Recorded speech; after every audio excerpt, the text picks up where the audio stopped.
ഈശോയുടെ തിരുത്തോളിലെ തിരുമുറിവിനോടുള്ള പ്രാർത്ഥന. കർത്താവായ യേശുവേ, കുരിശു വഹിച്ചുകൊണ്ടുള്ള അങ്ങേ യാത്രയിൽ അങ്ങ് ഏറ്റവും വേദന അനുഭവിച്ചത് തിരുത്തോളിലെ മുറിവിൽ നിന്നായിരുന്നല്ലോ. ആ മുറിവിൻ്റെ ശ്രേഷ്ഠതയാലും യോഗ്യതയാലും നീ ചോദിക്കുന്നതെന്തും സഫലമായി തീരും എന്ന് വിശുദ്ധ ബർണാദിനോട് അങ്ങ് പറഞ്ഞിട്ടുണ്ടല്ലോ.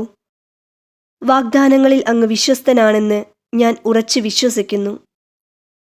ആരാലും അറിയപ്പെടാത്ത അങ്ങയുടെ തിരുത്തോളിലെ മുറിവിനെ വണങ്ങുകയും ആരാധിക്കുകയും ചെയ്യുന്നവരുടെ ലഘുപാപങ്ങൾ പൂർണ്ണമായും ക്ഷമിക്കപ്പെടുകയും മാരകപാപങ്ങൾ മറന്നു കളയുകയും ചെയ്യുമെന്ന് അവിടുന്ന് പറഞ്ഞിട്ടുണ്ടല്ലോ.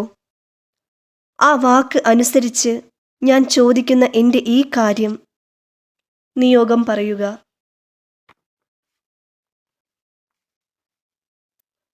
അങ്ങേക്ക് ഇഷ്ടമുണ്ടെങ്കിൽ സാധിച്ചു തരണമെന്ന് ഞാൻ ഏറ്റവും താഴ്മയായി അപേക്ഷിക്കുന്നു. അങ്ങ് ഇന്നുവരെ എനിക്ക് തന്ന എല്ലാ ദാനങ്ങൾക്കും അനുഗ്രഹങ്ങൾക്കും പ്രപഞ്ചത്തിലുള്ള തന്മാത്രകളുടെ എണ്ണത്തോളം ഞാൻ നന്ദിയും സ്തുതിയും പറയുന്നു. ആമേൻ.